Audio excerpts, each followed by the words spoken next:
All right, welcome. We are heading to test out 10.4, first initial drive.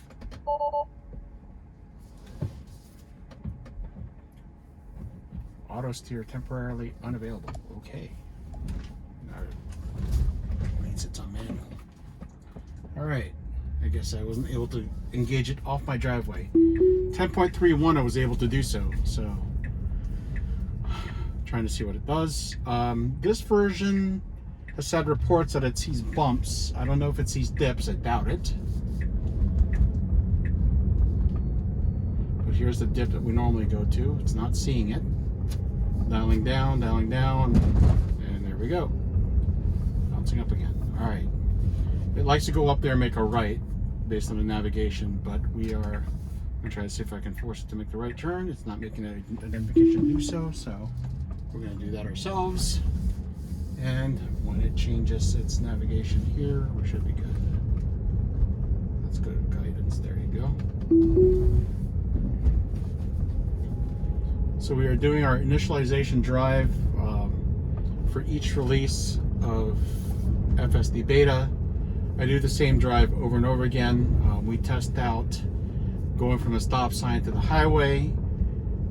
We do a turn, which I used to have to do manually, but several releases into, maybe not the last one, but several before that, it does it, and it approximates what a jug handle turn is in New Jersey, even though there are now New Jersey drivers. So I'm also on the whatever the default is for the aggressiveness of the FSD, which I think is normal or standard or something like that. All right, so we're waiting. This is all right. I should stop because there's a ton of traffic.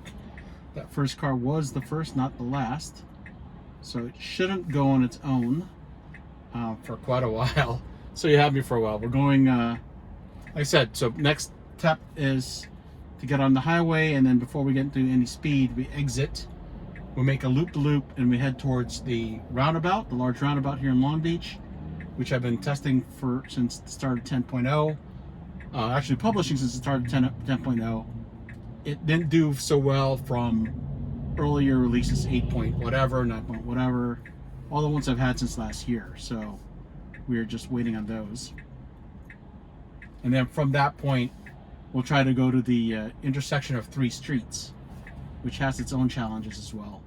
And then in that, there's a frontage road test that I do that it hasn't done well on, so I'm going to try to see if it does that. And we're currently testing 10.4, first release for us. This should be good. All right, let's go. There you go.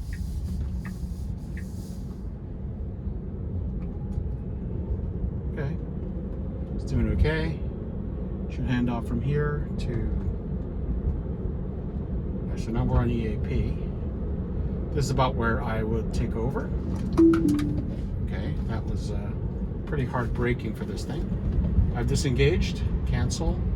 We're now going to go to the roundabout, which should be over here. As soon as it identifies it, yeah, it wants to go around there. So I'm going to have to do this manually until it takes the local route that I want, which will be around. Yep, there it goes. It's doing the local route I'm doing. So we're back on. Additionally, because yesterday was the end of daylight savings time, we're now on standard time. I'm doing this test at 4:25 in the afternoon, which has the sun at a lower angle. So we are testing blinding as well. So apply slight turning force to the wheel. Okay, we're here. Yield. Let's see. Okay, it's pretty clear. I'm giving it electricity because it's following that path, but it's still rather slow on it and tip it. Okay. We're on standard mode, whatever that is. I haven't played around with the aggressiveness. I'm leaving it at the standards and then we'll figure out from there, but this is the initialization drive. It's going to do this loop around here as well and get us to where we need to go.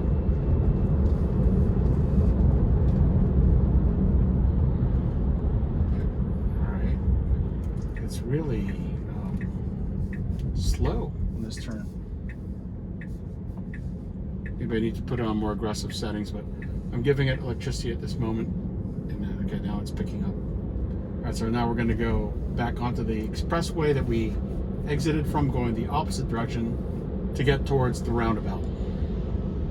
A few common things that were happening in previous releases was there is a section here where there's overhead yellow flashing lights, and there were phantom forward collision warnings that happened. Not in 10.3.1, but releases prior to that. I think 10.2 was okay as well, but it was around here that the forward collision warnings were happening.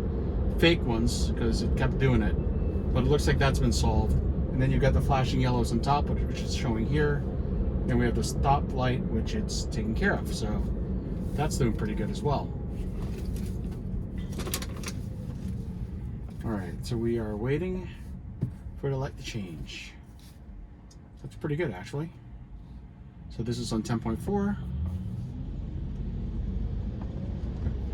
Acceleration's a little slower than I'd like, so I'm giving it electricity right now, and I've let go. So once again, to train it, you know, you're supposed to join in and provide it the input it needs, and that's what I did. So now we're going to make several lights and then a right turn on the PCH. That's their common test. There's Monday Night Football at 5 and change, so I'm not going to go do this test much longer. Just a quick test so I get used to what 10.4 is like, get this published, and then go from there.